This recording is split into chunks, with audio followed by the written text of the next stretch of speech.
This is the Palin Update on Mama Grizzly Radio. I'm Kevin Scholla in the new Full Battle Rattle studios.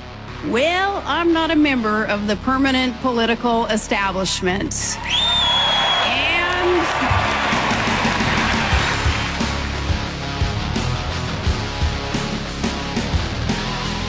It's always a great time when Joy Villa stops by, and today she's back. The awesome singer and performer who made the Make America Great Again dress famous is here to talk about her YouTube banishment, her new position on Team Trump, her wildly successful new song, and her work to help the victims of these historic storms. The Joy Villa coming up.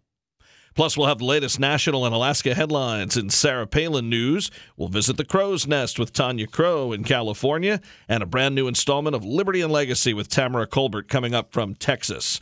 Welcome to the Palin Update on Mama Grizzly Radio, available at mamagrizzlyradio.com and now available at sarahpalin.com by clicking the More tab. The Palin Update is sponsored by Full Battle Rattle. Full Battle Rattle, helping veterans suffering from combat-related disabilities through the healing power of music. Learn more at facebook.com/fullbattlerattle.abq. Joy Villa is about as talented as a person can get, but her heart for people and her hard work for our country, it's even more impressive.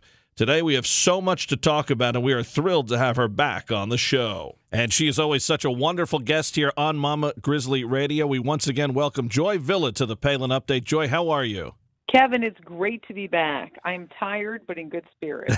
I know that. Listen, every day people ask, and I say busy and tired, all for good reasons.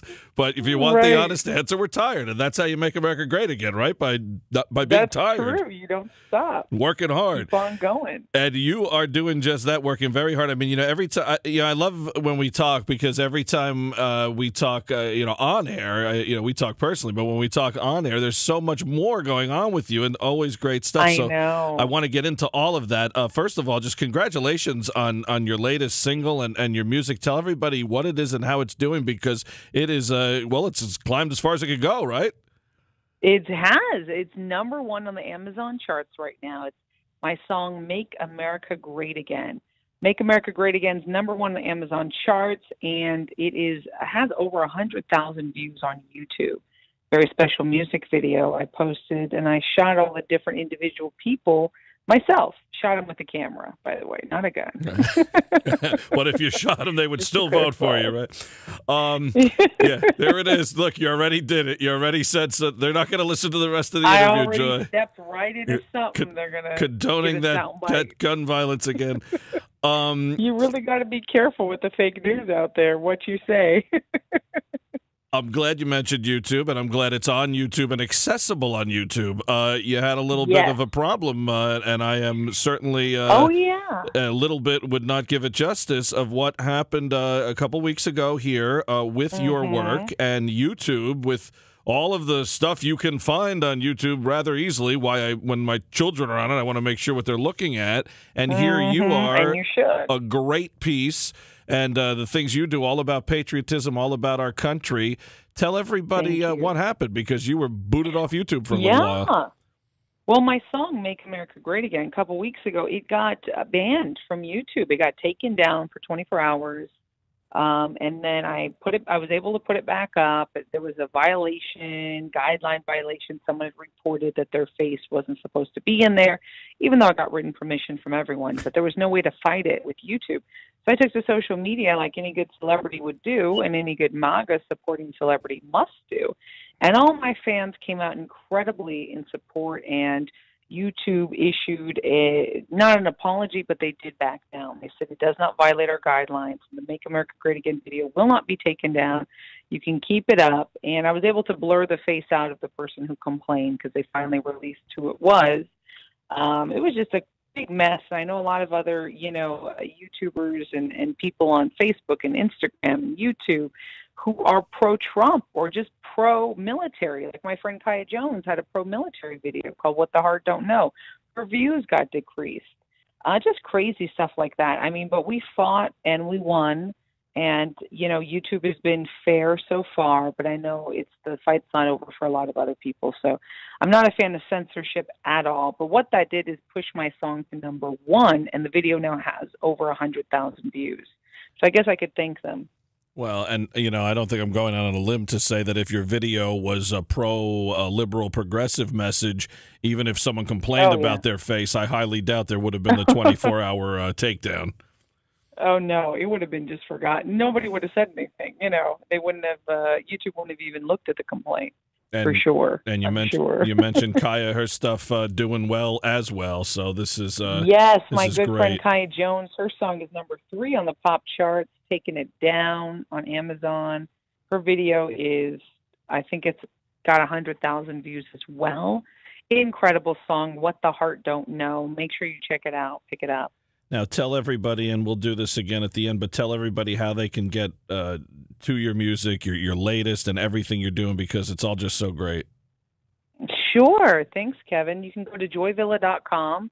You can check out my store. I've got T-shirts and signed autographed copies of my CD and me and my MAGA dress. And you can also find my music. That's joyvilla.com. You can find my music on YouTube, Instagram, Facebook, Twitter, and also, of course, Amazon and iTunes. Just Google Joy Villa. A big honor for you recently. I want to talk about the Presidential Campaign Advisory Board that you've been named to. First, tell everybody what it is and how you got named to it, and now what that will entail for you. Well, this is super exciting, Kevin. I'm so excited to announce this. It happened about a week ago, and I'm still being briefed on different things, but now I know I'm going to be part of the campaign. So what the Campaign Advisory Board does is puts on the rallies, shows the public the good news about Trump, what people don't know. So I get the word before anybody else does. I get confidential briefings, emails, different stuff, like all the intel of what's happening, all the good news, so that when I do my media hits, that I can tell people what is actually the facts. And so I'll be working alongside Laura Trump and John Pence and everyone over there at the campaign headquarters in New York City at Trump Towers, and doing my best to and it's a volunteer position, so I took it and I love it because I get to work alongside of all his biggest supporters, Trump supporters, and be officially a part of the campaign to make sure he gets reelected for 2020.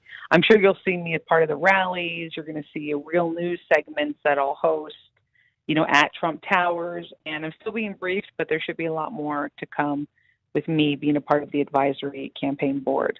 Well, it's so cool, and congratulations. I'm so happy for you because, first of all, talk about the right person for the job. You're someone, you said, talk about positive. No one's more positive than Joy. Secondly, talk about rallies. Rallies, what do you need at rallies? You need singers. You need people who are going to get the crowd pumped. Whether you're that person that day or you're just putting your 2 cents in on who would be good, what would be good, where would be good. Come on. We have a lot to do here in the next few years, and I'm looking forward to what the president has in store. But when I hear about this and you involved, I'm like, hey, 2020 is going to be fun.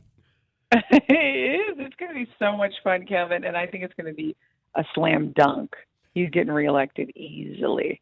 And I'm also glad you mentioned Laura Trump, who really, is one of the greatest members of that family and of the campaign and everything. So speaking of rallies, the time I met her was at a rally that she spoke at. It was a Women for Trump rally. And, we talked about our dogs and we talked about everything else. And she's a big dog lover. Oh, my goodness. Yes, the animal rescue lover. Right. And Charlie Trump and that whole thing. And she's going to have a little two-legged child soon, but that's right. The baby's coming. I don't know if Charlie knows about that, but we know that the dogs will be fun.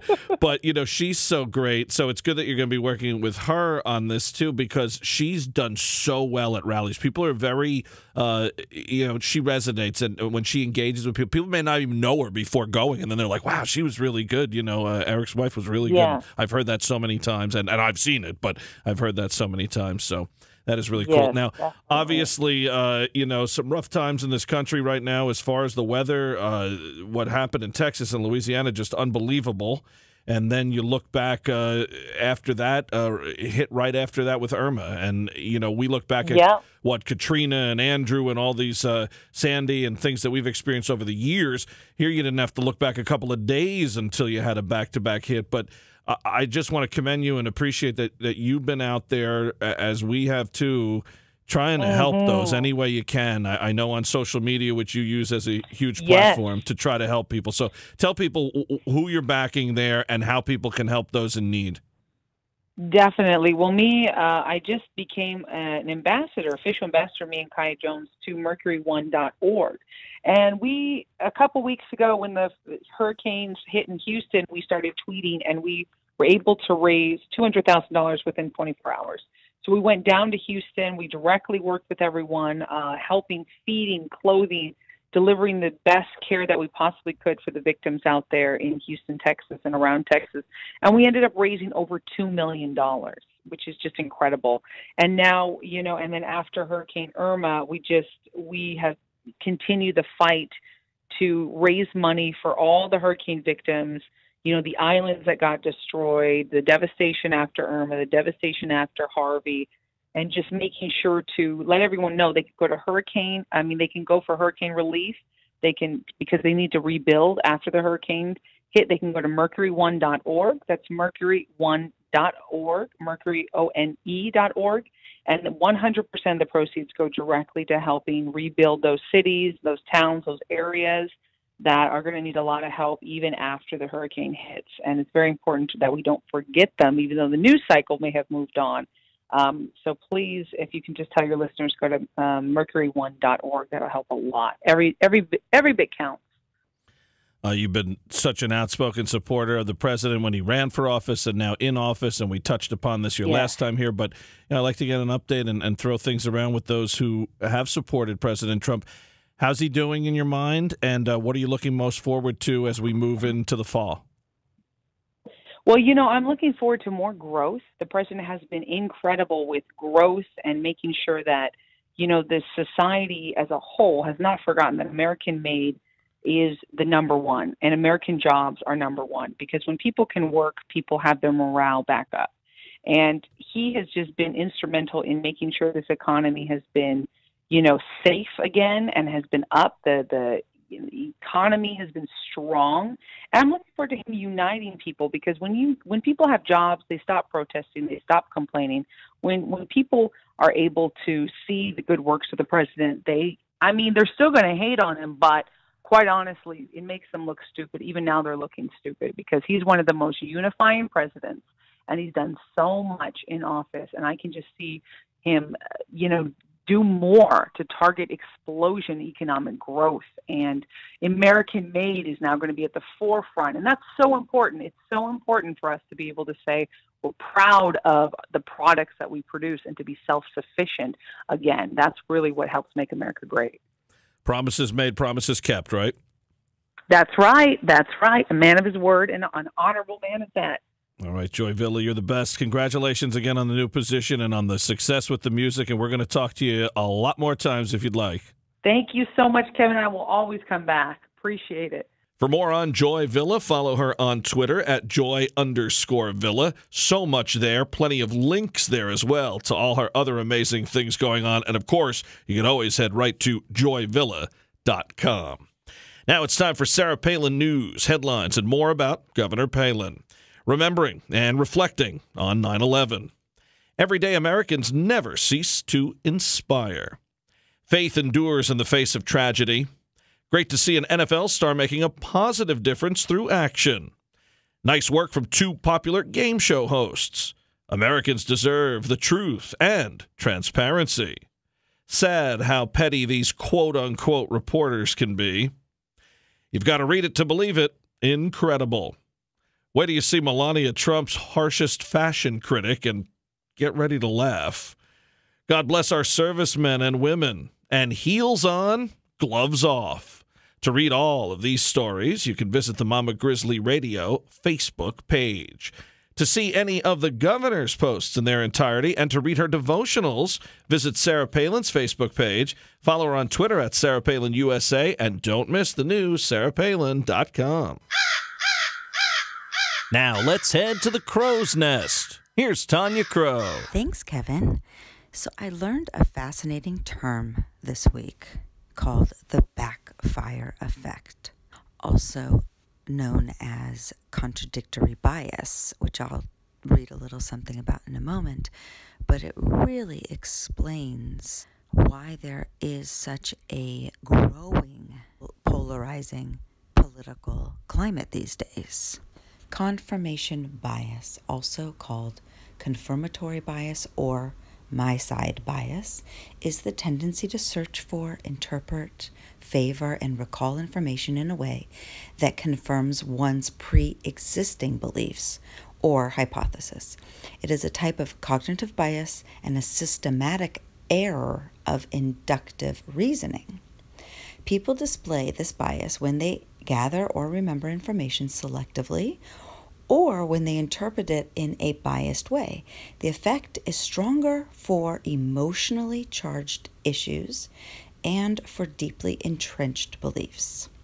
People also tend to interpret ambiguous evidence, which I will speak about in a moment, as supporting their existing position. Biased search, interpretation, and memory have been evoked to explain, number one, attitude polarization, when a disagreement becomes more extreme even though the different parties are exposed to the same evidence. Belief perseverance, number two, when beliefs persist after the evidence for them is shown to be false. Number three, the irrational primacy effect is greater reliance on information encountered early in a series. And number four, illusionary correlation, when people falsely perceive an association between two events or situations. That's the definition of this backfire effect. And it explains so much about the left, especially that part about ambiguous evidence. The left, liberals, and our students at universities and now even high schools are being taught to have is ambiguous evidence. So this ambiguous attitude toward things called facts are getting stronger and stronger, especially in the social sciences of our universities, and it's scary. When the left is now promoting ambiguity when it comes to the genders of what is male and female, they've always done it when it comes to what is life. The ambiguity of all the different terminologies. The reason why they can call the people on the right racists for having a disagreement around immigration, for instance, is because there's now been ambiguity about what an actual racist is. And I just wanted to highlight this and point this out because hearing Hillary Clinton all week and how she interpreted what occurred in the 2016 election and the political climate that we have these days, when those of us on the right use reason and logic and common sense and evidence to support our beliefs, and when we think that we're going to be able to come to other people that we are in disagreement with the evidence, with the facts, and think that these are the things that are going to change them, change their mind, learning about this backfire effect became very important to me this week, because if this is something that is based on ambiguity and this is where they're coming from and the emotionally charged issues that are always prevalent on the left, because that's all they really go for is emotions and feeling about a lot of issues. They take their reason and their rational out of it. It just reminds me that I may need to save my breath. And for me, it's remaining very clear on what's important and how we can use the system that we do have in the United States, particularly in voting, to keep the foundations of this country intact as well as possible, as much as possible, so that the liberty and the justice and the happiness for all is preserved, even for those that are fighting to destroy it. This is Tanya Crow with Mama Grizzly Radio. Tanya Crow on Mama Grizzly Radio. More from the Crow's Nest next week.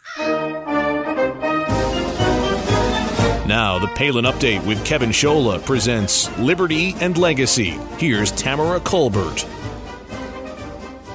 We, the people of the United States, in order to form a more perfect union, establish justice, ensure domestic tranquility, provide for the common defense, promote the general welfare, and secure the blessings of liberty to ourselves and our posterity, do ordain and establish this Constitution for the United States of America. Liberty should be that simple. Instead, we have a corrupt, bloated, and deep bureaucratic state at the federal level who is undermining the tenets of our founding documents at every turn. The Constitution is the supreme law of the land. It lays out how the government works. It creates the presidency, the Congress, and the Supreme Court. The Constitution was written and finalized on September 17, 1787. This year marks the 230th anniversary of this incredible document, the longest-lasting national constitution for any nation in the history of the world. From May to September in 1787, a group of men known as the Framers met and discussed about what should be in it. They met because the country was not functioning as it should have been, because it was growing, and the Articles of Confederation were no longer adequate for this growing nation. Everybody knew it, and it took 4 years to get the document finally ratified by all 13 states in 1791. These men came from all walks of life, professions, lawyers, doctors, merchants, soldiers, printers, scientists, farmers, etc.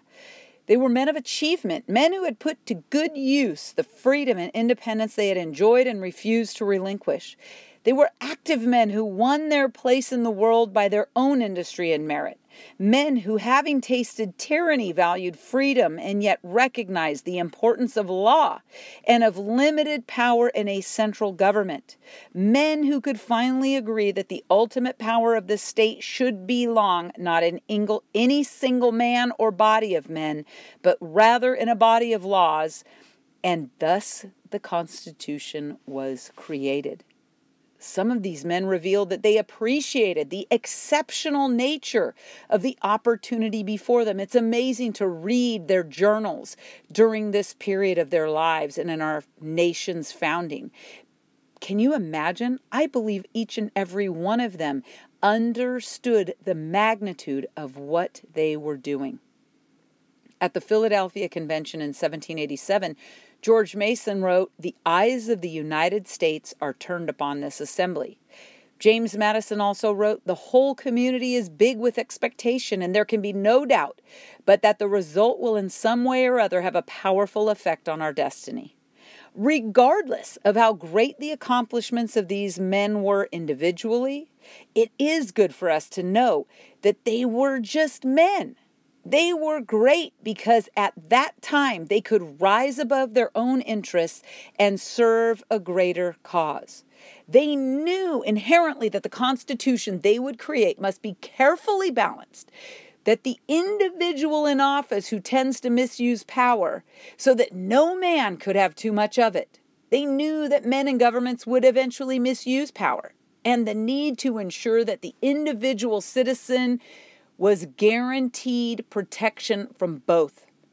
The arguments from the left say the Constitution is outdated and it's this living, breathing document and we need something better and that was yesterday, this is today. It's garbage. Those arguments are garbage and we must take them as such. The founders managed to create a system that has proved flexible and durable enough to remain effective through industrial and technological revolutions and world wars that have destroyed or rendered obsolete many other forms of government. The founders believed that the ultimate form of protection against growing federal tyranny are the people. Their vision was for us to never ever surrender our individual sovereignty. These men acted on the boldest political vision in the history of the world. They staked their lives, fortunes, and sacred honor on the conviction that the people are sovereign and should make their own decisions. The framers intended to prevent the concentration of power that exists today at the federal level. America was founded as a representative republic, not a democracy, as many on the left and mainstream media portray. Preserving constitutional order is our very first and serious responsibility as citizens. And because those responsibilities of sovereignty are ours, the success of this grand experiment of the American Republic and the preservation of our Constitution ultimately depend upon you and me. Americans do hard things. We believe in the possible. We are positive and generous and creative. As we think about our nation during Constitution Week, don't think about the worst of what we are. Think about the best of what we can be. A future that will be bright if millions of us decide that more freedom and smaller government interference is what will encourage a people to not just survive, but to thrive and grow. Be blessed this week. May God bless the United States of America. Please tweet me. I want to know your thoughts at Tamara Colbert, hashtag Mama Grizz Radio. The time is now for dramatic action. The time to recalibrate the balance of power between the states and the federal government is now. We can do it. That's why I'm working with the Convention of States Project and using Article 5 of the Constitution to promote federalism, to regain our power back and make our states supreme again. If you're ready to engage and join the battle with me, visit conventionofstates.com and sign up today. We are almost at 2.5 million people and growing by thousands every single day, and we need you. We need you in the battle. I'm Tamara Colbert for Mama Grizzly Radio. Tamara Colbert in Texas. Tune in for more liberty and legacy next week. And to learn about Convention of States, head to conventionofstates.com. The Palin Update, including Liberty and Legacy, and The Crow's Nest is on demand and available for download. So just head to mamagrizzlyradio.com, pick the show you want to hear, and you can listen anywhere, anytime. Well, that'll just about do it for this edition of the Palin Update on Mama Grizzly Radio. Visit mamagrizzlyradio.com for continuing coverage of Governor Palin. Also available at sarahpalin.com by clicking the More tab. Like Mama Grizzly Radio on Facebook and follow on Twitter at Mama Grizz Radio, at Kevin Scholla, at Tamara Colbert, at Tanya Yoga 13, and at FBR ABQ. And I'm doing some writing for Breitbart News. Go to breitbart.com/columnists/Kevin-Scholla. I'm also contributing to sarahpalin.com. Please check out my latest piece this week. Visit sarahpalin.com/author/Kevin-Scholla. Honored to be working on the governor's new site. I want to thank Tamara Colbert, Tanya Crow, and everyone here at Mama Grizzly Radio. Thank you, Joy Villa. And thank all of you for listening today. A special thanks to our sponsor, Full Battle Rattle. Visit facebook.com/FullBattleRattleABQ. The Palin Update is produced by Lena Anderson, the Andy L. Kramer, and Lori Ann Lewis. Please be sure to join us again next time for another edition of the Palin Update right here on Mama Grizzly Radio.